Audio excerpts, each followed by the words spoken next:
ஹல்லேலூயா. So நாம வேத வசனத்தை நாம கேட்கும்போது எல்லாருமே கொஞ்சம் உற்சாகமா இருக்க வேண்டும். ஏன்னு சொன்னா பொதுவாக கவிதை வாசிக்கின்ற போது எத்தனை தடவை வாசிப்பாங்க கவிதை? ஒரு வரியை 2 தடவை 3 தடவை இல்லையா? சரி, ஒரு வார்த்தைகளை 3 தடவை சொல்லுவோம். ஏன்னா புதுசா ஒரு காரியத்தை பார்க்கிறதா என்ன சொன்னா, ஒரு உபதேசம் பண்ணுகின்ற போது முதல் சொல்லுகிற போது சொல்லுகிறவரை பார்ப்பார், என்னத்தை அப்படி என்ன அப்படின்னு பார்ப்பார்கள். நான் சொல்லுகின்ற வரி உங்களிடத்தில் காதுக்கு விழாது.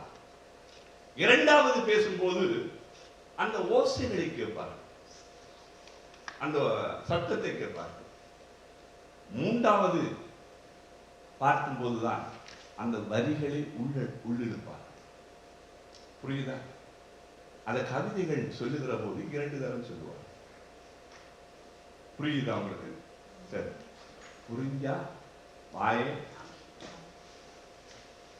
கோழி முட்டைறதுக்கு கவுட்டு விட்ட மாதிரி கூடைகள் இருக்கிற மாதிரி இருக்காம தயவு செய்து சிரிங்க, சந்தோஷமா சிரிச்சு ஓரளவு. தேவனுடைய வார்த்தை இயேசு கிறிஸ்து இந்த உலகத்துல வந்த போது இயேசு அடிக்கப்பட்டது அந்த அவலத்தோட முடிஞ்சது தூக்கம், அதன் பின்பு வெற்றி. அதனால நம் வாழ்க்கை சந்தோஷமாக சிரிச்ச வண்ணமா இருக்கணும். அதனால நீங்க என்ன செய்யணும் சொன்னா, சிரிச்ச வண்ணமா சந்தோஷமா அல்லவா தேவன் எங்களுக்காக வெற்றி சொல்றார். அல்லேலூயா. அந்த அந்த நம்பிக்கை இருக்க வேண்டும். என்ன சொன்னா, ஒவ்வொரு நாளும் இயேசு எங்களுக்காக அடிக்கப்படுற மாதிரியும் சிலுவையில தொங்குற மாதிரியும் மூஞ்சியை தொங்கு எப்படி இருந்தா அது சரி வராது. நாம் இப்போ இன்னைக்கு என்னத்தை பார்க்க போறோம்னா, கிறிஸ்துவின் வெற்றி என்ற தலையங்கத்துல தான் பார்க்க போறோம். அதனால நான் என்ன சொல்றேன்னா, வெற்றி என்றால் என்ன என்ற காரியத்தை நாம பார்த்தா தான் கிறிஸ்துவ வெற்றி இருக்கு. நம்ம வாழ்க்கையில வெற்றியே இல்லை, நம்ம வாழ்க்கையில தோல்விதான். அப்படின்னு அனுபவம் இருந்தா ஒன்றும் விளங்காது. இல்லவா? அப்படியே தோல்வி என்ன 4 சுவ பாட்டு எடுத்து பாட முடியாது. இதற்கு ஆதாரபூர்வமாக வேதம் என்ன சொல்லுகிறது என்று 2 கொரிந்தியர் 2ஆம் அதிகாரம் 14வது வசனத்தை வாசித்து தேவனுடைய வார்த்தைக்கு கடந்து செல்வோம். 2 கொரிந்தியர் 2ஆம் அதிகாரம் 14வது வசனம். இல்ல தமிழ்ல ஆங்கிலத்துல 2 3 போட்டிருக்கு தலையங்கம். ஒருவேளை பிழைத்தால் மன்னியுங்கள், பிழைக்காவிட்டால் சந்தோஷப்படுங்கள். எப்பொழுதும் எங்களை வெற்றி சிறக்க பண்ணி எல்லா இடங்களிலேயும் எங்களை கொண்டு அவரை அறிகிற அறிவின் வாசனையை வெளிப்படுத்துகிற தேவனுக்கு ஸ்தோத்திரம். ஆமென். என்னவா? கிறிஸ்துவுக்குள் எப்பொழுதும் எங்களை வெற்றி சிறக்க பண்ணி எல்லா இடங்களிலேயும் எங்களை கொண்டு அவரை அறிகிற அறிவின் வாசனையை வெளிப்படுத்துகிற தேவனுக்கு ஸ்தோத்திரம். ஆமென், ஆமென். சோ அதனால தேவனுடைய இந்த வரிகளிலே முதலாவது வெற்றி என்றால் உங்க வாழ்க்கையில உங்க மனசுக்குள்ள வெற்றி என்றால் என்ன நினைக்கிறீர்கள்? சொல்ல வேண்டாம், நானே சொல்றேன். நீங்க சொல்லி பயமா இருக்கு அல்லவா? வெற்றி என்றால் உங்க மனசுக்குள்ள நீங்களே சொல்லுங்க. வெற்றி என்றால் நான் திங்க் பண்ணுறேன், வெற்றி என்றால் இதுதான். நான் பணத்தை சேகரித்து விடணும். சேகரித்து விட்டால் வெற்றியா? ஒத்துக்கொள்றீங்களா? வெற்றியா? இல்லை. அப்போ வெற்றி என்றால் என்ன? கிறிஸ்துவின் வெற்றி என்றால் இப்ப நான் கேட்கிறேன், வெற்றி என்றால் என்ன? யாராவது பண்றீங்களா?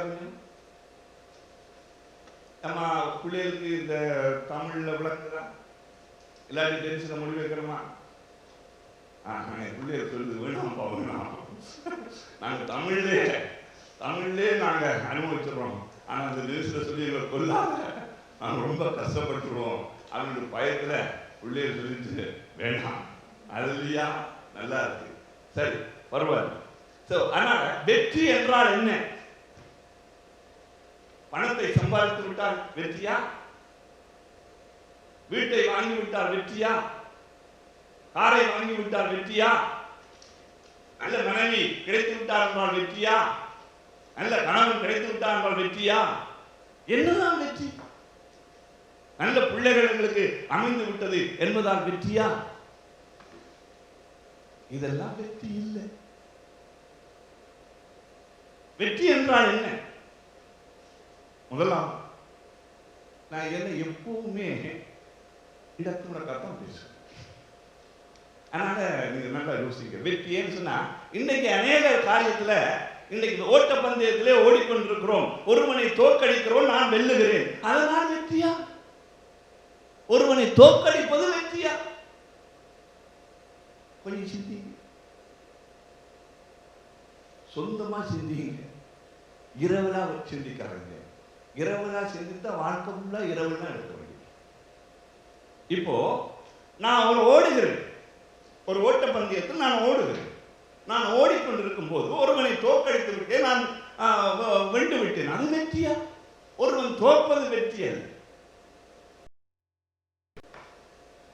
நீங்க என்ன மௌனம் எனக்கு ரொம்ப கஷ்டமா இருக்கு, தயவு செய்து கொஞ்சமாவது சிரிச்சு காட்டுங்க. ஏன்னா உங்களை அப்படியே மண்டை கண்ணெல்லாம் மேலே தள்ளி கடைசியாக ஹாஸ்பிட்டல்ல இருக்கிறவன் போல இருந்து காட்டுறீங்க. டாக்டர் சொல்ற மாதிரி சொந்தக்காரருக்கெல்லாம் அறிவிச்சிருக்கின்ற மாதிரி இருக்கு.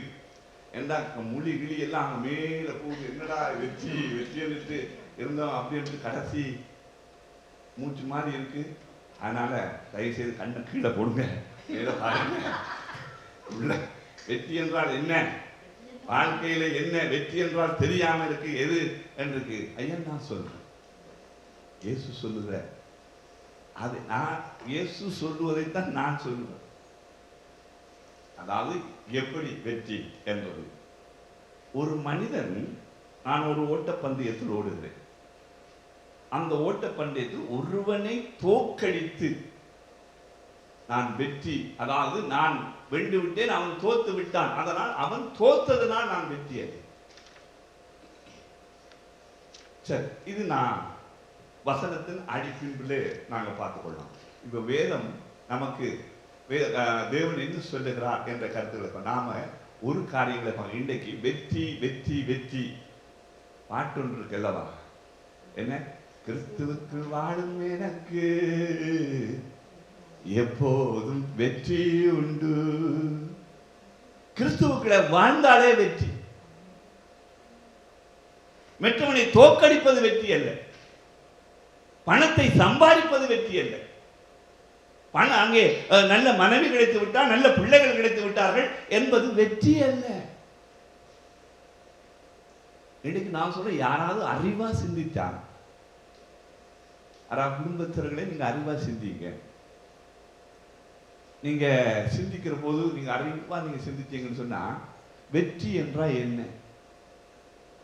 எல்லாருமே இன்னைக்கு சிந்திச்சு கொள்றது தங்க இலக்கு அடைஞ்சு. நான் கேட்கிறேன், சரி, நான் ஒரு கதையை ஒரு முறை சொல்லியிருந்தேன், நான் மீண்டும் அந்த கதையை உங்களுக்கு நினைப்பூட்டுகிறேன். 2 பேரும் வேலை இல்லாம இருந்தார். 2 பேரும் வேலை இல்லாம இருந்தார். 2 பேரும் பேசிக்கொண்டார். இருந்து சரி, சரிடா நாங்க என்ன செய்வோம், நமக்கு வெற்றியும் வாழ்க்கை வேண்டும் அல்லவா, நாங்க வாழ வேண்டும் அல்லவா, அப்ப நான் என்ன செய்வோம் அப்படின்னு கேட்டணும். ஒருத்தர் சொன்னாரா, அவங்க நான் சொன்னதான், ஆனா திருப்பி நான் சொல்றேன். அவர் சொன்னாரா, இல்ல ஏதாச்சும் 2 மாட்டை வேண்டி விடுவோம் முடியும் யோசிக்கிறேன். அப்படியா? அப்ப நீ என்ன செய்ய போற? அவர் காணிய வேண்டி ஏதாவது ஒரு வயல்வெளி போடுவோம். காணிய வேண்டிட்டு வயல்வெளி அப்ப நான் நீ என்ன செய்வ? நான் மாட்டை வேண்டி உன் வயல்லே மேய விடுறேன் அப்படின்னா. அப்போ 2 பேருக்கும் ஒளிவிட்டு வேலை வெட்டி இல்லாம சிந்திக்கிறத சிந்தித்தோன்னா வரக்கூடிய, நீ என்னுடைய வயல்ல எப்படி மாட்ட விடுவேன் அப்படின்னு கேட்டாங்க. அப்படி 2 பேருமே அடி அப்படின்னு பாட்டேன்னா போனவன் போது, என்னப்பா என்ன பிரச்சனை அப்படின்னு கேட்ட போது, அங்க இருந்து சரி நமக்கு சரியில்லைன்னு கோர்ஸுக்கு கொண்டு போயிட்டாங்க. கோர்ஸ் மட்டும் போயிட்டு கோர்ஸ்ல கேட்டாரு, சரியப்பா உன்ற மாடுங்க வேண்டது, இந்த காணி எங்க வேண்டது. அட இல்லாததுக்காடா இவ்வளவு நேரம் அடிபடுறீங்க? ரெண்டு பேருமே இல்லாத ஒன்றுக்கு அடிபட்டு கொண்டிருக்கிறோம். இருக்கின்றவர்கள் இன்றைக்கு வாழ்க்கையிலையும் வெற்றி தெரியாமலே அடிபட்டு கொண்டிருக்கிறாங்க. வெற்றி என்றால் என்னவென்றே தெரியவில்லை, ஆனா வாழ்க்கையில அடிபட்டு கொண்டிருக்கிறோம். நானா நீயா, நானா நீயா, அப்படி வர எப்படி வர எப்படி. நான் கேட்கிறேன், எங்கதான் ஓடுற? எங்க ஓடுற? சரி, பணத்தை சம்பாதித்து விட்டே, பணத்துக்குள்ள வந்து குவிஞ்சு விழுந்துட்ட, என்ன அடுத்த நெக்ஸ்ட் என்ன? வெற்றியா? நம்முடைய வாழ்க்கை என்பது கிறிஸ்துவின் வெற்றியின் வாழ்க்கை. அதாவது முதலாவது கிறிஸ்துவுக்குள்ளே வாழ்ந்தாள் எங்களுடைய வாழ்க்கை வெற்றி என்றால் கிறிஸ்துவின் வெற்றி என்ன? நல்லா கேளுங்க. இதான் நம்ம வாழ்க்கையில தேவையான விஷயங்கள். இன்னைக்கு அநேக காரியத்துல அநேக பகுதியில ஆக்கள் இன்றைக்கு நான் சொன்னதுக்கு அந்த மாடும் காணியும் மாறி காணாத ஒன்றையும் வேண்டாத ஒன்றிலும் அடிபட்டு கொண்டிருக்கிறவன் போல இன்றைக்கு வெற்றி என்ற வாழ்க்கையே தெரியாம அவ அடிச்சுட்டு போற. நான் சொல்றேன், பக்தி பக்தி பக்தி, ஆண்டவரே ஆண்டவரே ஆண்டவரேன்னு சொல்லுகிறார்கள். நான் சொல்லுகிறேன், அநேகர் ஆண்டவரை தெரியாமலே சாகுறோம். யார் ஆண்டவன் என்பது தெரியாது. அது ஆண்டவன்றோ, இது ஆண்டவன்றோ, அது ஆண்டவன்றோ, இது ஆண்டோ, எல்லாமே ஆண்டவன்டா அப்படின்ட்டு நம்ம வாழ்க்கையை ஆண்டு கொண்டு போகிறோம். அதன் பின்பு கடைசியில் சாகும் போதாவது ஆண்டவன் யாருக்காவது தெரியுமா? அதோடு தெரியாது. அப்போ தேவனை அறிகிற அறிவு புரிகிறது இன்னும் வரையில வெற்றிக்கு எப்படிமா 5 மணிக்கு வந்துடும் வெற்றி அல்லவா? நல்ல அவதானிக்க. நாம இங்கே பார்க்கிறோம், கிறிஸ்து எப்பொழுதும் எங்களை வெற்றி சிறக்க பண்ணி எல்லா இடங்களிலும் எங்களை கொண்டு அவரை அறிகின்ற அறிவின் வாசனை அல்லவா, வாசனை வெளிப்படுத்துகிற தேவனுக்கு ஸ்தோத்திரம். இந்த ஒரு சில பகுதிகள், இந்த பகுதிக்குள்ளே ஒரு வசனத்தையும் இதுக்குள்ளே இணைத்துக் கொள்ளுகிறேன். உன்னத பாட்டு என்ற புத்தகத்திலே 1ஆம் அதிகாரம் 3வது வசனத்தை பார்ப்போம். இங்கே எப்படி இருக்கிறதுன்னு பார்ப்போம். இதை சீக்கிரமா வாசிக்கணும். உன்னத பாட்டு 1ஆம் அதிகாரம் 3வது வசனம். 1ஆம் அதிகாரம் 3வது வசனம். ஓகே, நல்லா இருக்க. உமது பரிமள தைலங்கள் இன்பமான வாசனை உள்ளவைகள். நல்லா தான் நீங்க. உமது நாமம் ஊற்றுண்ட பரிமள தைலமாக இருக்கிறது. ஆகையால் கன்னியர்கள் உம்மை நேசிக்கிறார்கள். இந்த வரியை பார்த்துட்டு வேற மாதிரி யோசிக்க கூடாது. நல்லா இருக்கு. யார் நேசிக்கிறார்களாம்? யார் அந்த கன்னி? ஆமென், சபை. அல்லேலூயா. சபை என்பது மணவாட்டி. இப்போ மணவாட்டி இயேசு வந்துட்டாரா? இயேசு இன்னும் வரல, வரப்போறார். அப்ப இயேசு வராம இருக்கும் வரைக்கும் நாங்க யாரு? கன்னி அல்லவா? திருமணம் இன்னும் நடக்கவில்லை.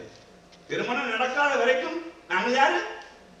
அப்போ அப்படி இருக்கும்போது, அப்போ இப்ப நமக்கு எப்படி இருக்கா? இங்க சொல்றது, உமது பரிமள தைலங்கள் இன்பமானது வாசனை உள்ளவைகள், உமது நாமத்தை ஊற்றுண்ட பரிமள தைலமாக இருக்கிறது. ஆகையால் கன்னியர்கள் உம்மை நேசிக்கிறார்கள்.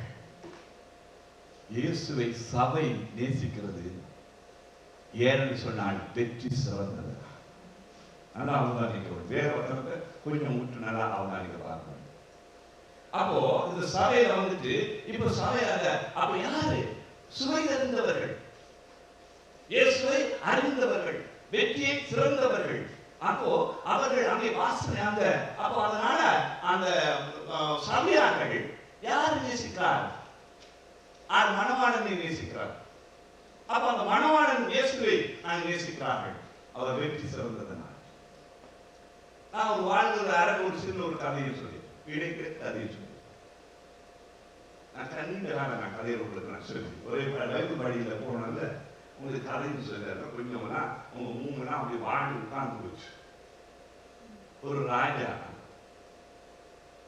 சபையிலே சொன்னார், வெற்றி பெற்ற மனுஷன் யாராவது உண்டா? யாராவது உண்டா? அரசனுக்கு என்னையா என் ஒரு நாட்டை புரிஞ்சு எடுப்பதில் வெற்றி உண்டா? அது இல்லை. அப்ப கேட்டா, அப்போ அங்கிருந்து சொன்னார்கள், ஐயா இருக்கிறார். யாரு? அவனை அழைத்து கொண்டு வாருங்கள் அப்படின்னு சொல்லியிருந்தார். அழைத்து வந்தன அவர் சொன்னாரு, அவன் வர மாட்டான். வெற்றி சிறந்தவன் எவனிடத்திலும் வர மாட்டான். அது இல்லையா? எல்லாம் வெற்றி சிறந்திருக்கிறேன். ராஜா வெற்றி சிறக்கவில்லை, என்னை கூப்பிடுகிறார். அப்படி என்று சொன்னார், வரமாட்டேன், நீதான் வந்து பார்க்க வேண்டும். அப்படியா என்று ராஜா அங்கே போயிருக்கிறார். அங்கே போனா கிழிஞ்ச கோமணத்தில் இருக்கிறார். இவராளா வெற்றி சொன்னார். இப்போ நான் கையை கட்டி போட்டு நின்றவன் நான் வெற்றி சாப்பிடுறேன். இல்ல, கோமணத்துல இருக்கிறான். கோமணம் ஒழுங்கான கோமணம் இல்லை, கிழிஞ்ச கோமணம். இதை ராஜா கேட்கிறான், ஏடா நான் வெற்றி சிறந்தவனை காட்டுன்னு சொன்னா கோமணத்தில் இருக்கிறவனை காட்டிக் கொண்டிருக்கிறேன். அது ஒழுங்கில்லை, இவனுக்கு வெற்றி பெற்றான். சரி என்ற போது அந்த ராஜா அவனை கேட்டார், நீ வெற்றி பெற்றவனாமே? சந்தோஷமாக எப்பொழுதும் வெற்றி சிறந்தவனாக இருக்கிறேன். அப்படியா? சரி, உன் வீட்டை பார்ப்போம் வா அப்படின்னு வீட்டை போனா, அங்கே போனா தாய் அங்கே கஞ்சி ஊற்றி கொண்டிருக்கு. தாயை காட்டுங்க, எனக்கு சம்பளம். ஸோ அந்த காலத்தில் இப்போ இந்த காலத்தில் கட்டுறாங்க. அந்த காலத்து சம்பளம் 4 ரூபா. எனக்கு 4 ரூபா தான் சம்பளம். 1 ரூபாயை என் தாய் எடுத்து கொடுத்து விடுவேன். அவர் வந்து கஞ்சியை குடித்துக் கொண்டிருக்கிறார். சொன்னார், அப்போ ஒரு பக்கத்தில் வந்தபோது தாய் கஞ்சியை குடித்துக் கொண்டிருக்கிறான். சொன்னார், இதுதான் என்னுடைய கடமை. தாய்க்கு உள்ள கொடுக்கிறது கடமை. தெரிஞ்சு மாமா கடமை சொல்லுங்க. நான் தெரிஞ்சு ஓகே, கடமை. அப்படி എന്നിട്ട് சற்று அங்காலே போனா அக்கா கஞ்சி ஊற்றி கொண்டிருக்கிறார். இது என்ன? அக்கா புருஷனை விட்டு ஓடி வந்துட்டா. புருஷனை தொல்லை தாங்க முடியாம அக்கா நிற்கிறா. ஆனால் அக்கா இருக்கிறா, அக்கா கஞ்சி குடிக்கிறா. அவர் சொன்னாரு, இது கர்மம். 1 ரூபா என் அக்காவுக்கு கொடுப்பேன், இது தர்மம் கொடுப்பேன். புரியுதா? கொடுக்க வேண்டும். யாருக்கு? இங்கே அக்காவை பார்ப்பதற்கு ஒன்றுமில்லை. சரி, 1 ரூபாய் கொடுக்கிறேன், இது தர்மம். முன்னுக்கு கஞ்சி கொடுத்துக் கொண்டிருந்தது கடமை, அடுத்தது கஞ்சி கொடுத்துக் கொண்டிருக்கிறது தர்மம், அடுத்தது மனுஷி குடித்து இருக்க. கேட்டான், சொன்னான், இது தியாகம். தாயை விட்டு எல்லாரையும் விட்டு என் பின்னாலே ஓடி வந்திருக்கிறார் அல்லவா, அதனால் தியாகம். தியாகம் குடித்துக் கொண்டிருக்க. சரி, அது கங்காலே போனா உள்ள கஞ்சி குடித்துக் கொண்டிருக்க. இது சேமிப்பு. இதுக்கு நான் 1 ரூபா கொடுப்பேன், இது என்னுடைய சேமிப்பு. நாளைக்கு எனக்கு ஏழாம போனா அதுக்கு எனக்கு 1 ரூபா கொடுக்கும். இதுதான் சேமிப்பு. அப்போ அந்த ராஜாவுக்கு அங்கே காண்பித்த கடமை, தர்மம், தியாகம், சேமிப்பு எவ்வளவு இருக்கு என் வாழ்க்கை வெற்றி சொல்றது. அல்லது நம்முடைய வாழ்க்கையிலே நாங்கள் செய்வது நமக்கு இன்னொருவனை தோத்தடிக்க வேண்டும் என்றோ, இன்னொரு நாம் பணத்தை சம்பாதிக்க வேண்டும் என்றோ, நாம் எதையும் காரியத்தை செய்ய வேண்டும் என்பது வாழ்க்கை அல்ல. வாழ்க்கை என்பது நாம் செய்ய வேண்டியது எங்களுக்கு எங்கள் உள்ளத்திலே அது சரியாக தெரிந்த போது அதுதான் வாழ்க்கையின் வெற்றி சொல்ல புரிகிறது.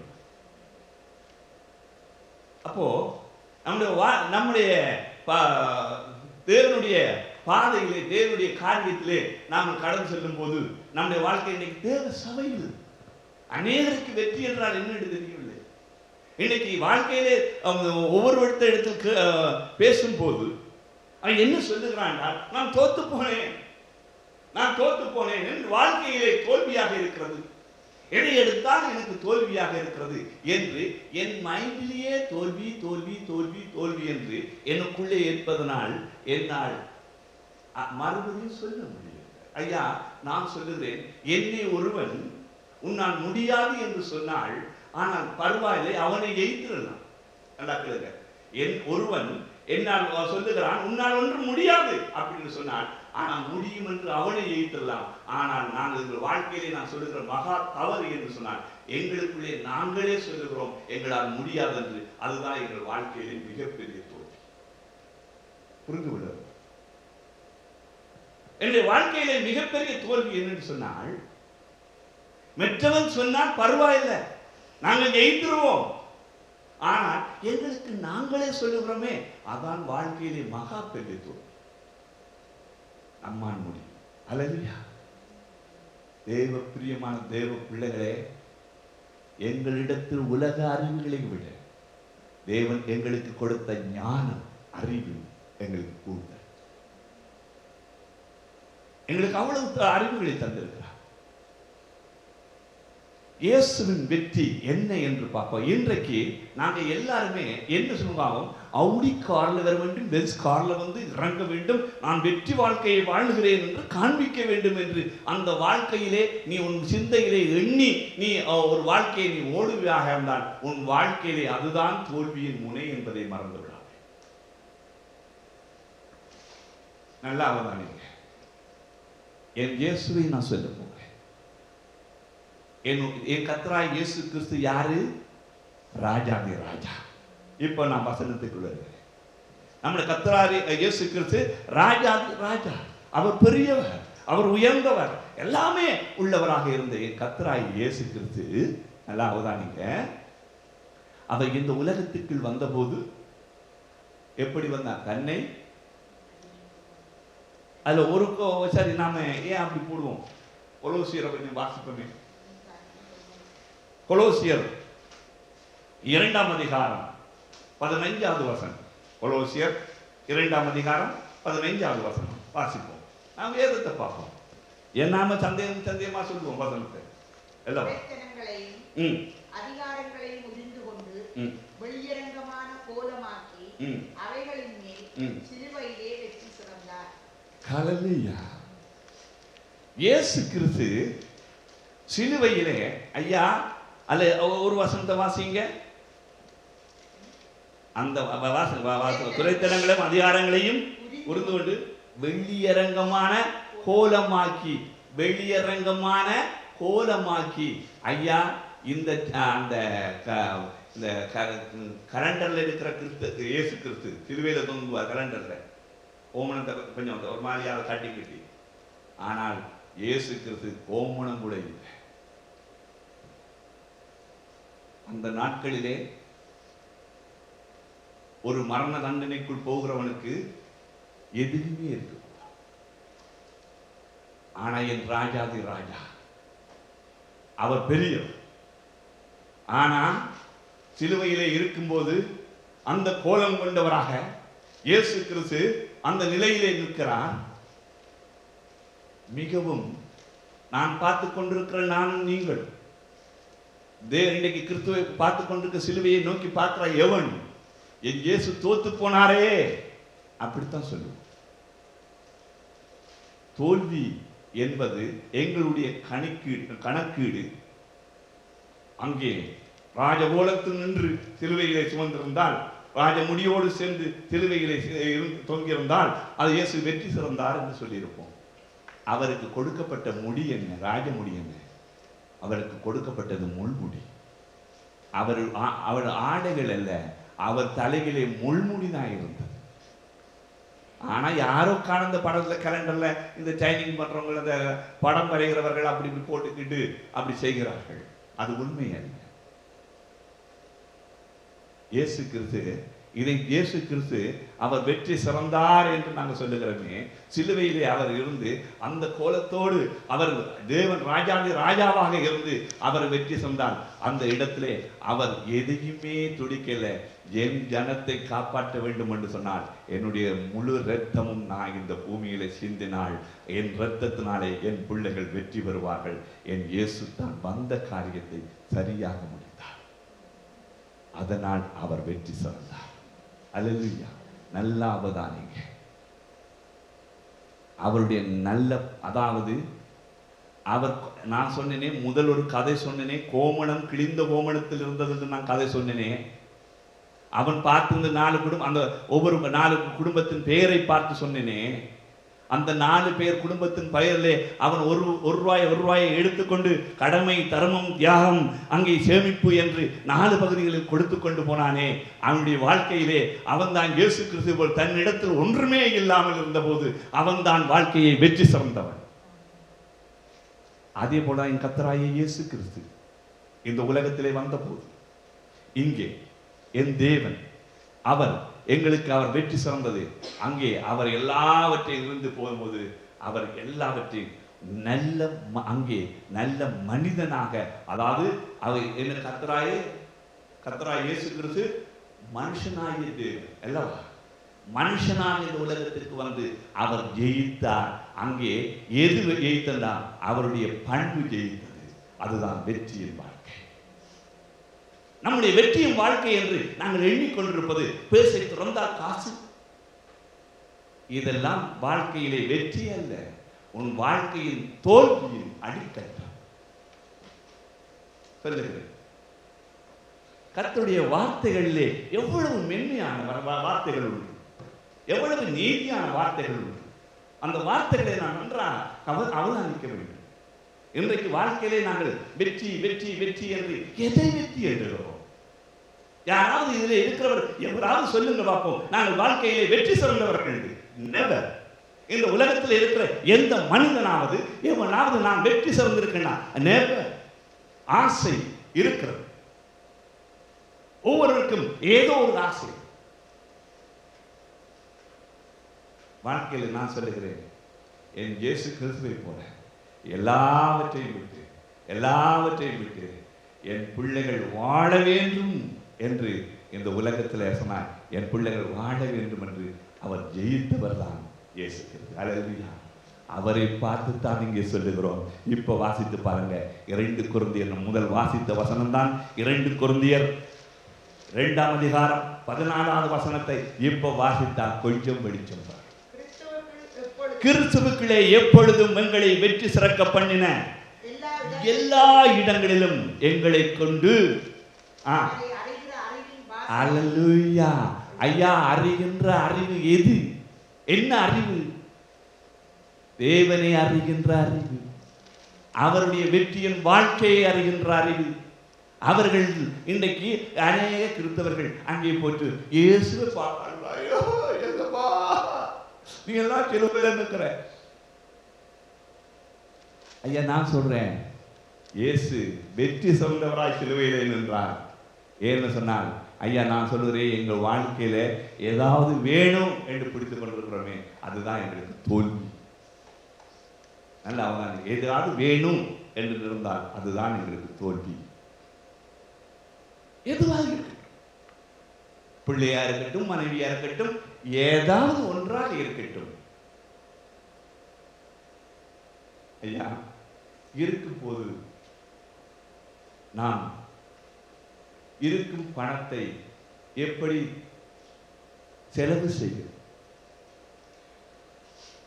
இருக்கும் வாழ்க்கையிலே நாம் எப்படி இருக்குகிறோம், இருக்கும் காலங்களிலே எப்படி நடக்கும். இன்றைக்கு நான் சொன்னேன் சேமிப்பு, பிள்ளைகள் என்பது சேமிப்பு.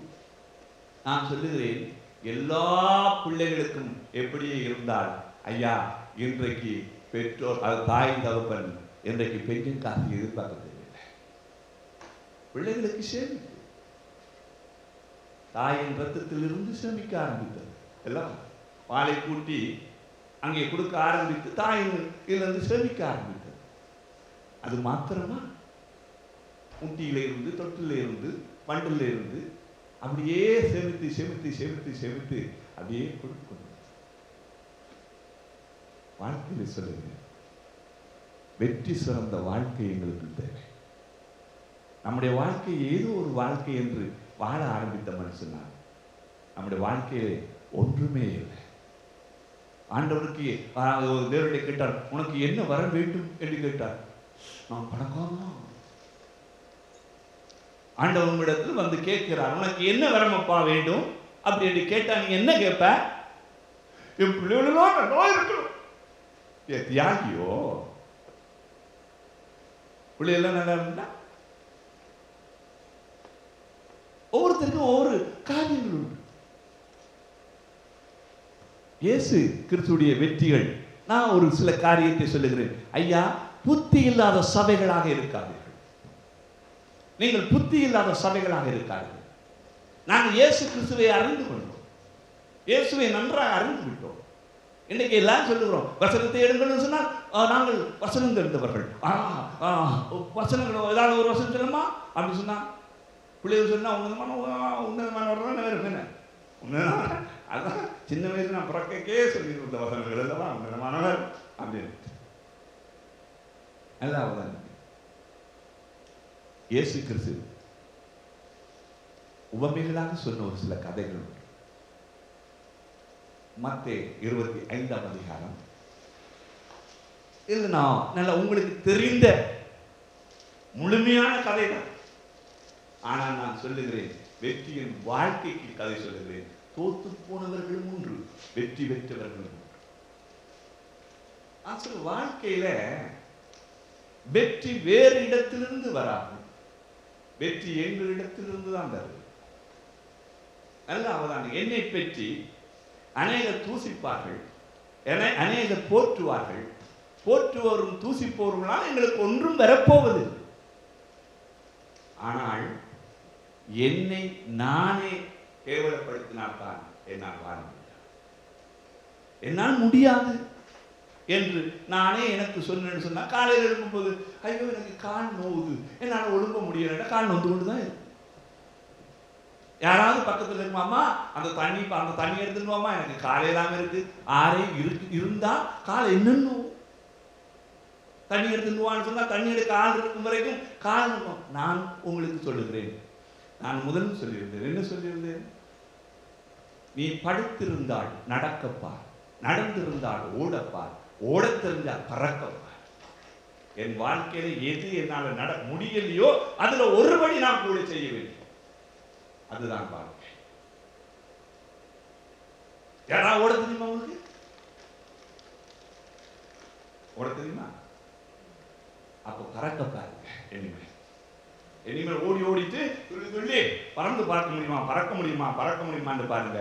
ஏன் சொன்னா எங்கள் வாழ்க்கையிலே முடிவே இல்லை. அல்லேலூயா. நாம் ஒரு இதாக ஒன்று பண்ணி அதை செயல்பட வேண்டும். அதை விட்டு விட்டு நாங்கள் என்ன சொல்லுகிறோம்? என்னை பற்றி ஐயோ நீங்கள் ஒரு ரவுடியா, ஒரு கொதியனா, ஒரு இதா, அப்படியா, ஆர் சொன்னது, அவர் சொன்னது. அல்லேலூயா.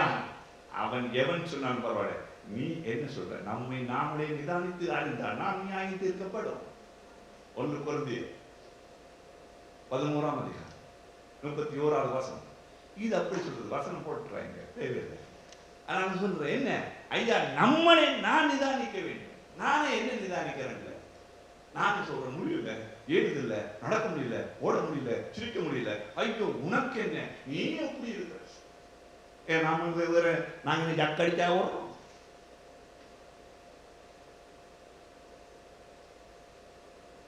ஓடும்போது நம்மோடு இயேசு இருக்கிறார். அல்லேலூயா. அவர் எனக்கு உயர்ந்த அடைக்கலமாக இருக்கிறார். நான் கலங்குவதில்லை. என்னுடைய பாவங்களை என் கழுவுவதற்கு என் இயேசு இருந்தபடியாத்தான் நான் பேசுகிறேன். இல்லாவிட்டால் புல்லோடு புல், மண்ணோடு மண். மண்ணில் வந்த மனிதன் மண்ணுக்கே திரும்புகிறார். திரும்பட்டும், பரவாயில்லை. ஆவி தேவனுடைய ஆவி தேவனிடத்தில் போகணும். உன் ஆத்துமா எங்கே போகணும்? அது கொஞ்சம் யோசனை இல்லை, எங்கேயா போகட்டும், அப்ப பார்ப்போம். அப்படி என்று வாழ்றதான் இன்றைக்கு முழு கூட்டம். நான் சொல்லுகிறேன், எங்கள் ஆத்மா, அதாவது சொன்னேன், அந்த ஆத்மா என்று அந்த ஒரு நற்குணம் உள்ள வெற்றி உள்ள வாழ்க்கையிலே ஆத்மா எப்படி இருக்கும்னு சொன்னான். நான் சொன்னேன், ஒரு கதையாக சொன்னேன், சாதாரணமாக சொன்னேன். என்ன அந்த கதை உங்களுக்கு விளங்கணும்னு சொன்னான். என் தாய்க்கு கொடுத்தது கடமை, அல்லேலூயா. என் அக்காவுக்கு கொடுத்தது தர்மம். ஏழைகளுக்கு ஒரு பிச்சைக்காரன் இல்லை, எங்க வீட்டிலே பிச்சைக்காரன் இருக்கிறவா எல்லாம். ஒவ்வொரு குடும்பங்களிலையும் பார்க்கும்போது நீங்கள் உங்கள் குடும்பத்திலே பாருங்க, கொடுத்து கொடுத்து அதை வாழ வைக்கவே இயலாம். உதாரணத்தில் இலங்கையிலேயோ இதுலையோ இந்தியில இருப்பான் பாருங்க, அவெல்லாம் ஆட்டோல போவான், இவன் ஒருத்தன் பஸ்ஸில் போவான். நீங்க அனுப்பின காசு அது ஆட்டோல, என்ன அண்ணா இருக்கிறாரு, அம்மா இருக்கிறாரு, அப்பா இருக்கிறாரு, அது அடிச்சுட்டு ஆட்டோ கூப்பிடும். இது 4 கிட்ட அப்படி போனாலும் 4 பேருக்கு போன் அடிச்சு, தம்பி ஃப்ரீயா இருக்காப்பு, என்னோட கொண்டால கொண்டு விடுறியா அப்படின்னு கேட்கும். அது ஒன்றுமே டாக்ஸி அடிக்க தெரியாதா? அடிச்சா காசு அது அடிக்குது, அது வரும். யோசி, வாழ்க்கையிலே மந்தமா இருக்காங்க. கொஞ்சம் வெளியே வா, நம்முடைய அறிவுல கொஞ்சம் சிந்திங்க. இயேசு நான் சார் ஒரு கதை, அந்த கதை இயேசு சொன்ன உமையை வாசிப்போம். அதுல என்ன சொல்லியிருக்கு அந்த வாசியில? அல்ல, அப்பொழுது பரலோகத்தில், ஐயா நான் வசனம் சொன்னா எத்தனை 25ஆம் அதிகாரத்திலயா இருக்கு? மத்தேயு 25ஆம் அதிகாரத்துல இருக்கணும். வசனம் ஒன்றுல தான் வரும். அப்பொழுது பரலோக ராஜ்யம் தங்கள் தீவட்டிகளை பிடித்துக்கொண்டு, பரலோக ராஜ்யம் தங்கள் தீவட்டிகளை பிடித்துக்கொண்டு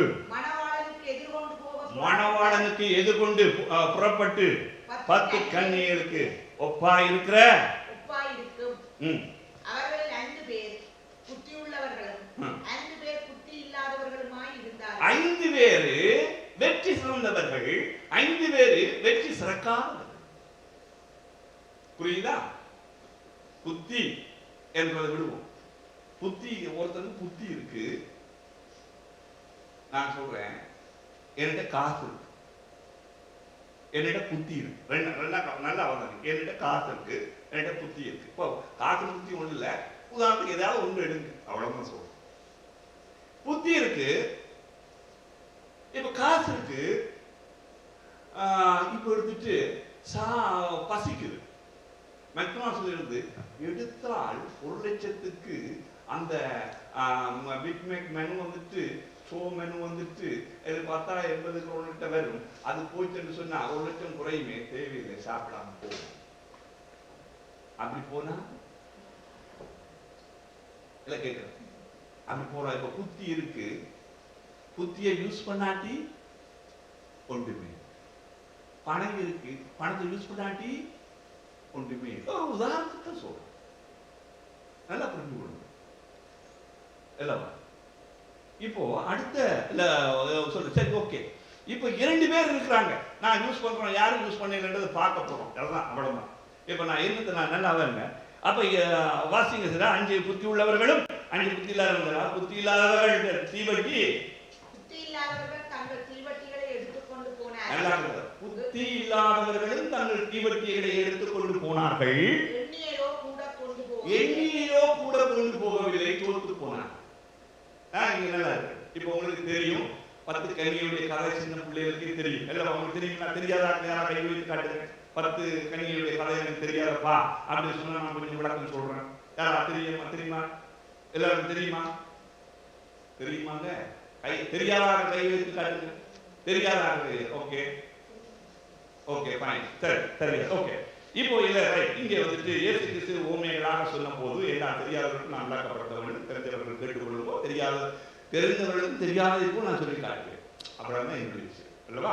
சரி, என்னன்னு சொன்னால் இங்கே இயேசு கிறிஸ்து ஓமைகளாக ஒவ்வொரு கதைகள் சொல்லிக் கொண்டிருந்தார். ஒரு சொல்லியிருந்தார், அங்கே சொல்லும்போது சொன்னார், அங்கே அப்பொழுது பரலோக ராஜ்யம் தங்கள் தீவட்டிகளை பிடித்துக்கொண்டு மணவாளனுக்கு எதிர்கொண்டு போக புறப்பட்டு 10 கன்னிக்கு ஒப்பாக இருக்கிறது அப்படின்னு சொன்னார். அது வந்துட்டு அந்த பரலோக ராஜ்யத்தை குறித்து சொல்லுகிற போது அதுல போகும்போது 10 கன்னி அவர்கள் போனார்கள். அதுல 5 பேரு தீவட்டியை எடுத்துக்கொண்டு எண்ணெயும் எடுத்துக்கொண்டு போனார்கள். எக்ஸ்ட்ரா எண்ணெயெல்லாம் எடுத்துக்கொண்டு ஏற்றினால் தேவனுக்கு காத்திருப்பதற்கு என் இருதயம் எப்பொழுதும் ஆயத்தமுள்ளதாகவே இருக்க வேண்டும் என்று அந்த மணவாளனுக்கு காத்திருப்பதற்காக அந்த 5 பேர் அவர்கள் எப்பொழுதுமே ஆவியில் குறைவில்லாதவர்களாக இருந்தார். ஆமீன். அதாவது எண்ணெய் என்பது சரி, நான் அதெல்லாம் நான் அந்த பழைய பழமொழிக்கெல்லாம் கருத்துகள் நான் சொல்ல விரும்புறது. எண்ணெய் ஆவி அதெல்லாம் நான் அந்த டைலாக்லாம் எனக்கு பிடிக்காது. நாம தேவனுடைய வார்த்தைகள் நம்மளது பூர்ணமாக இருக்கிறது இல்லை. அதனால அப்படி போன போது அடுத்த அந்த சம்பவத்தை வாசியமா, புத்தியுள்ளவர்கள் தங்கள் தீவட்டிகளோடு கூட தங்கள் பாத்திரங்களில் எண்ணெயை கொண்டு போனார்கள். மணவாளன் வருவதற்கு தாமதித்த போது அவர்கள் எல்லாரும் நித்திரை மயக்கமடைந்து தூங்கி விட்டார்கள். எல்லாம் தூக்கி விட்டார்கள். நடுராத்திரியிலே மணவாளன் வருகிறார், அவருக்கு எதிர்கொண்டு போக புறப்படுங்கள் என்கிற சத்தம் உண்டாயிற்று. அப்பொழுது அந்த கன்னிகைகள் எல்லாரும் எழுந்திருந்து தங்கள் தீவட்டிகளை ஆயத்தப்படுத்தினார்கள். புத்தி இல்லாதவர்கள் புத்தி உள்ளவர்களை நோக்கி, உங்கள் எண்ணெயில் எங்களுக்கு கொஞ்சம் கொடுங்கள், எங்கள் தீவட்டிகள் அணைந்து போகிறதே. இது நடந்த சம்பவத்தை கேளுங்கள். அழகாக வாசிக்கிறவர்கள், அறிவுள்ளவர்களாக பார்க்கிறவர்கள் சிலர் 2 காரியத்தை சொல்லுவார்கள். 5 பேர் எண்ணெய்கள் எக்ஸ்ட்ரா கொண்டு வந்திருக்கிறார்கள். 5 பேர் கொண்டு வரையில மணவாளன் இயேசு கிறிஸ்து வரப்போகிறார் என்ற சத்தத்தை கேட்டனே அவருக்கு எதிராக நடந்து செல்வதற்கு ஆயத்தமுள்ளவர்களாக செல்வதற்கு அங்கே ஆவராக இருந்தபோது அங்கே இவரிடத்தில் இப்போ எண்ணெய் இல்லை. கொஞ்ச காலத்துக்கு இருந்து எரிஞ்சு கொண்டிருக்காங்க எண்ணெய். அது முடிஞ்ச உடனே 5 பேர்கிட்ட இருக்கிற எண்ணெயை கேட்கிறாங்க, ஐயா எங்களுக்கு கொஞ்சம் கடனா தாங்க, நாங்களும் அந்த மணவாளனை சந்திக்க வேண்டும் அப்படின்னு சொல்லுறாங்க. இதுதான் கதை. அதுல இயேசு முடிவெடுத்து அவரை ஜட்ஜ்மெண்ட் சொன்னாரு. 5 பேர் புத்தி உள்ளவர்கள் என்றும் 5 பேர் புத்தி இல்லாதவர்கள் என்றும் கொடுத்த ஜட்ஜ்மெண்ட் கர்த்தராகிய இயேசு கிறிஸ்து. நான் இந்த புரிஞ்சு பண்ணீங்களா அந்த உவமையின் கதையிலே? அப்போ அப்படி கொடுத்த போதுல இப்ப இவர்கள் என்ன, அந்த 5 பேர் என்னன்னு சொன்னா வெற்றி இல்லாத வாழ்க்கை.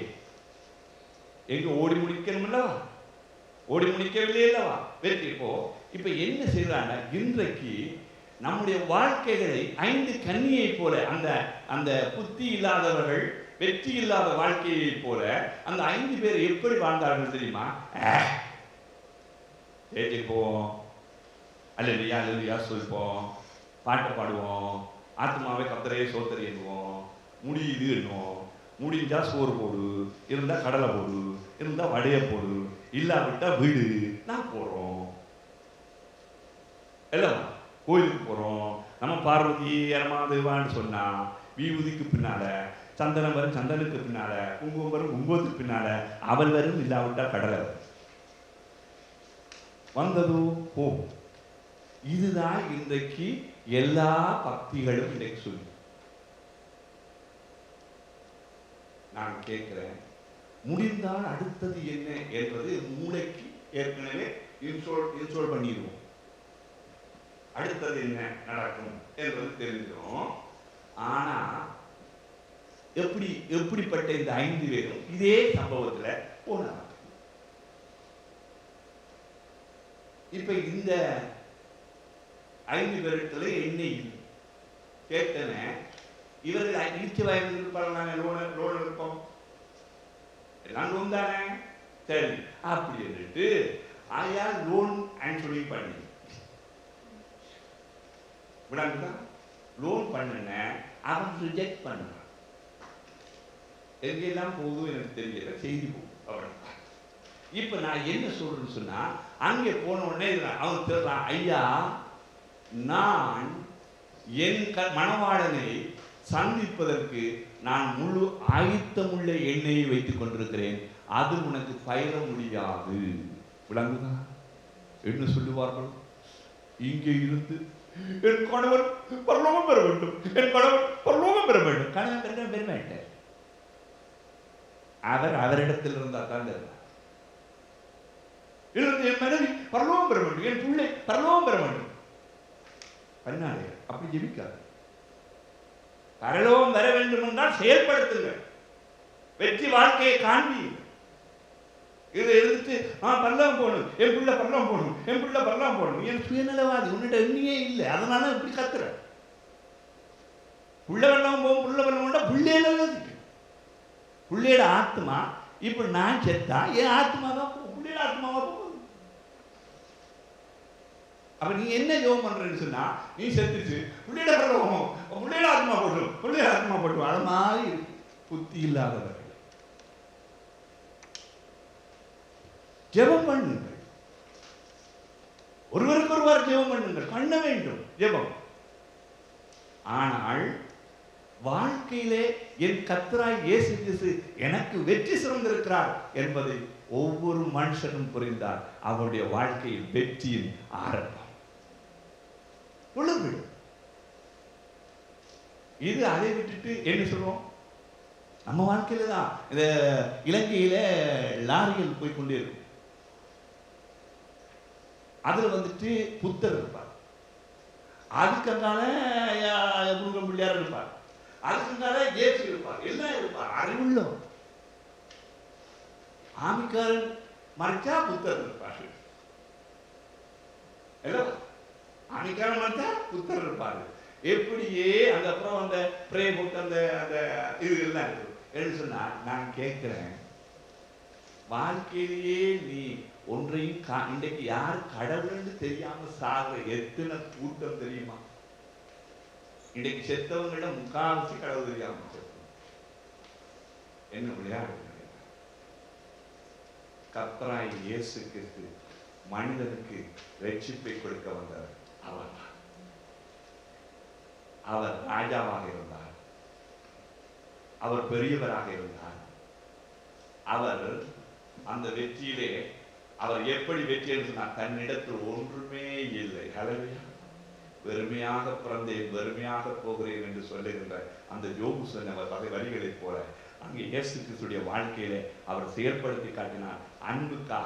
அன்புக்காக என் ஜனங்கள் ஒருவரும் அழிந்து போகக்கூடாது என்பதற்காக அவர் வெறுமையாக இருந்தார். எவ்வளவு காரியத்தில் இருக்கும். நாங்களோ அவர்களை சிலுவையிலே தூக்கு, அவர்களை சிலுவையிலே தூக்கு, எனக்கு பொழுது கொஞ்சம் போகுதில்லை, அதனால நாங்கள் வந்து அந்த இயேசுடைய சிலுவையிலே அவரை தூக்கும் போது கொஞ்ச நேரம் பொழுதாவது போகும் அல்லவா என்று பொழுதுபோக்கு பார்க்க வந்த யூதர்களும் இயேசுவை சிலுவையிலே தூக்கும் போது பொழுது போறாங்க. எப்படியா அப்படி போறன்னு பார்க்கிறவர்கள் வந்தார்கள். புத்தி இல்லாம இந்த 10 கன்னியுடைய கதை பெரிய கதை, அதற்கான கருத்துக்கள் நான் சுருக்கமாக நான் சொல்லுகிறேன், உங்களுக்கு புரிந்து கொள்ள வேண்டும் என்பதற்காக இந்த வரிக்காக நான் சொல்லுகிறேன். அப்படி இந்த 10 கன்னி அவர்கள் என்ன சொன்னார்கள்? என்னிடத்தில் எனக்கு போதிய அளவுக்கு தான் இருக்கிறது, அல்லையா? உங்களிடத்தில் தரக்கூடிய அளவுக்கு என்னிடத்துல இல்லை, நீங்கள் போய் விற்கிறவரிடத்தில் வேண்டிக் கொள்ளுங்கள் அல்லவா? அப்படித்தான் அந்த கதை சொல்லு. அப்போ இயேசுவிடத்துல அப்போ அங்க போறதுக்குள்ள விற்கிறவரை தேடி கடைக்கு போறதுக்குள்ள இயேசு வந்துருவார், அவரை எடுத்துக்கொண்டு போயிடுவார் அப்படின்ட்டு தான் கதை முடியும் இந்த கதையில. அப்ப நான் என்ன சொல்றது சொன்னா, எங்களுடைய வாழ்க்கையில முதலாவது நம்மளை நாங்கள் சிந்திக்க வேண்டும். எங்களுக்கு வேத வசனங்கள் கொடுக்கின்ற ஆகாரங்களை நன்றாக நாங்கள் ஆகாரம் சாப்பிட வேண்டும். அது எனக்கு கொடுக்கப்பட்டது. ஹல்லேலூயா. நான் ஒவ்வொரு வரிகளையும் எடுக்கும் போது எனக்கு கொடுக்கப்பட்டது. அப்படி இல்லை, எனக்கு பாஸ்டர் என்ன மெயின் வைத்து கல்லோடு ஒரு வசனத்தை பேசிவிட்டார்.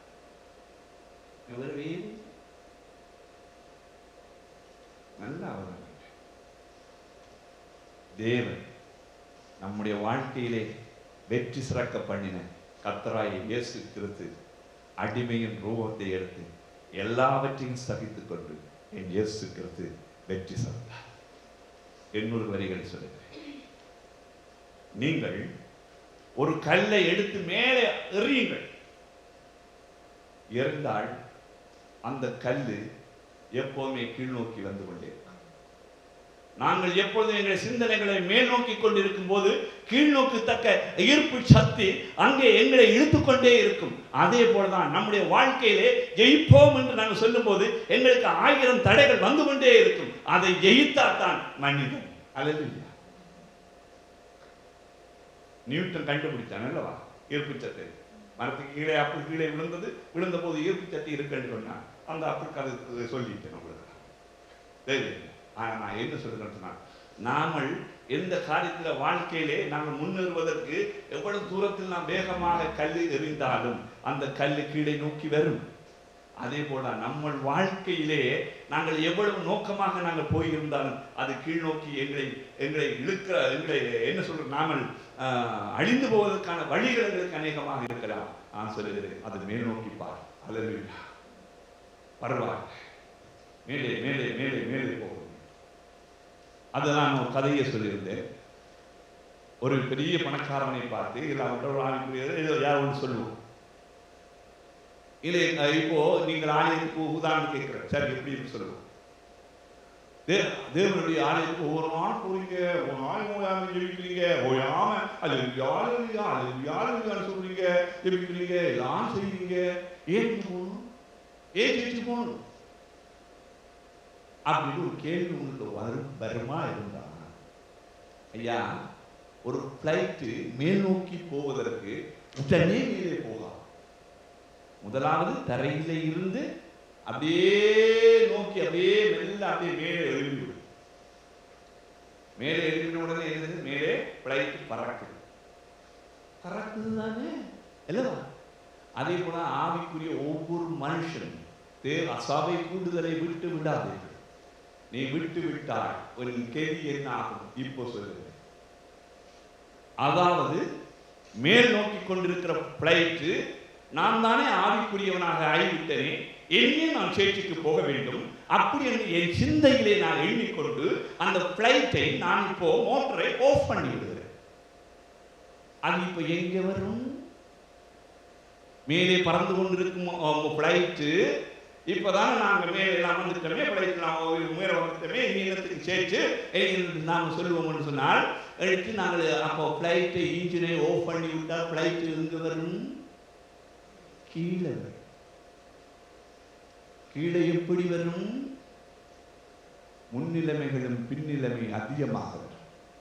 மேலே ஏறிக்க எவ்வளவு கஷ்டப்பட்டு ஏறணுமோ கீழே விழும்போது சேதரப்படும், அழியப்படும், நம் வாழ்க்கை அழிக்கப்படும். இதுதான் உண்மை, இதுதான் சத்தியம். நான் சொல்லுகிறேன், தேவனுடைய வரிகளில் தேவனுடைய வார்த்தைகள் எவ்வளவு உண்மை. அதனால் தான் என் தேவன் ஜெயம் கொண்டார், இயேசு வெற்றி கொண்டார் என்று அங்கே மோசே அங்கே துதித்து பாடுகிறார். எப்படி பாடுகிறான் வாசித்து பார்த்தா, யாத்திராகம் 15 மிரியாள் பாடுகிறார், அங்கே மோசே பாடுகிறார். எங்கே யாத்திராகம் 15:21 அங்கே ஒன்றாவது வசனம், யாத்திராகம் 15:1. அப்பொழுது மோசே இஸ்ரவேல் புத்திரர்கள் கர்த்தரை புகழ்ந்து பாடிய பாட்டு, கர்த்தரை பாடுவேன், அவருடைய மகிமையை வெற்றி சிறந்தார். அல்லேலூயா, வெற்றி சிறந்தார். இதுதான் உண்மை. நான் சொல்லுகிறேன், என்னுடைய வாழ்க்கையில் எனக்கு ஆவிக்குரிய வாழ்க்கையிலே யாராவது பயம் கொடுத்ததில்லை, யாராவது என்னை தள்ளி விட்டதில்லை, யாராவது ஆனால் என்னை எத்தனை பேர் எனக்கு, நான் சொல்லுகிறேன், என்னுடைய ஆவிக்குரிய வாழ்க்கையிலே முன்னேறுவதற்கு முதலாவது காரணமாக இருப்பவன் யார் தெரியுமா? என்னை தாழ்த்து என்னை எவன் தூசிக்கிறானோ அவன் தான் என்னை வாழ வைக்கிறான். எவனெல்லாம் என்னை பேச்சு வராது, அறிவில்லாதவன், மூடன், மடையன் என்று பேசினவர்களோ அவர்கள் என்னை வளர்த்தவர்கள். அவர்கள் போட்ட ஆகாரம் தான் நான் வாழ்ந்து பேசுகிறேன். நல்லாவதான் நீங்க ஒருவன் என்னை பரியாசம் பண்ணினா அந்த பரியாசத்தை நான் சாதாரணமா பார்க்கக்கூடாது, அதை ஆகாரமாக எடுத்து உட்கொள்ள வேண்டும். அல்லேலூயா. உட்கொண்டு அதை பலசாலியாக வாழ. அதை விட்டு இவர் என்னை பேசிவிட்டானே என்று நொந்து நூறாய் நின்று, ஐயோ நொந்து நூறாய் இருக்கிற இவள் எப்படியெல்லாம் பேசலாமா? அப்படி என்று விக்கி விக்கி கதறினார். அவர்கள் ஜெயித்து விட்டார்கள்.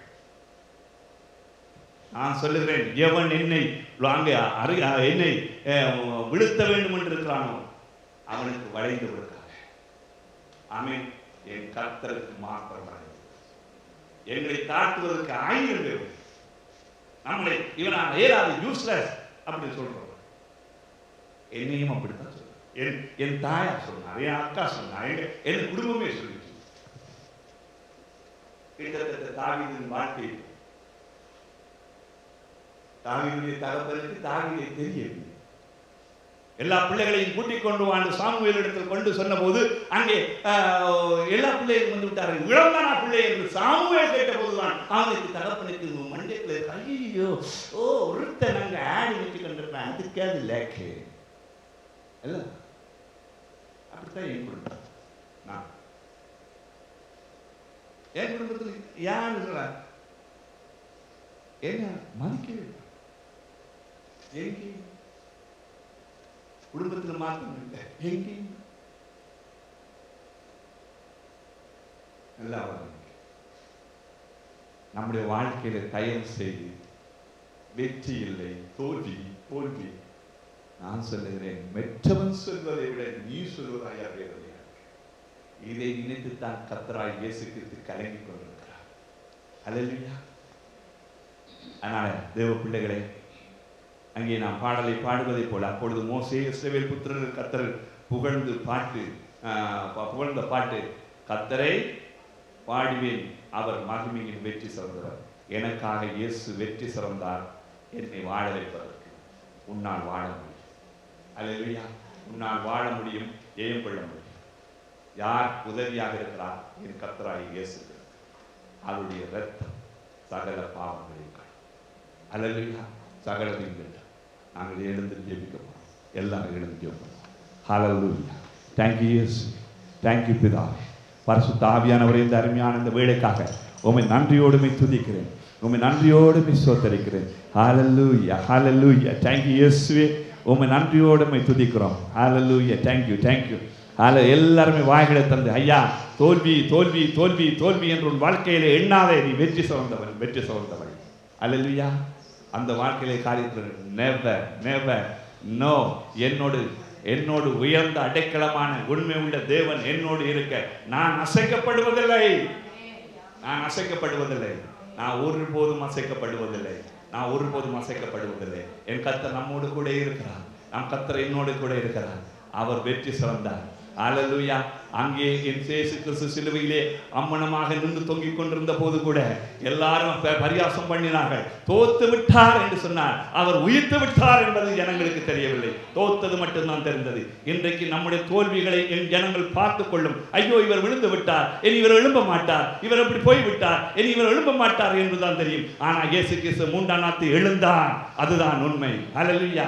இயேசு கிறிஸ்து 3ஆம் நாள் எழுந்தது உண்மை. அதனால என் இயேசு வெற்றி சிறந்தது உண்மை என்று சொன்னால் அவர் பிள்ளைகள் வெற்றி சிறப்பார்கள் என்பதுதான் உண்மை. அல்லேலூயா. தேங்க் யூ இயேசுவே. உம்மை நன்றியோடு துதிக்கிறோம். எல்லாருமே இயேசு கிறிஸ்து, நாம வெற்றி சிறந்த இயேசு கிறிஸ்து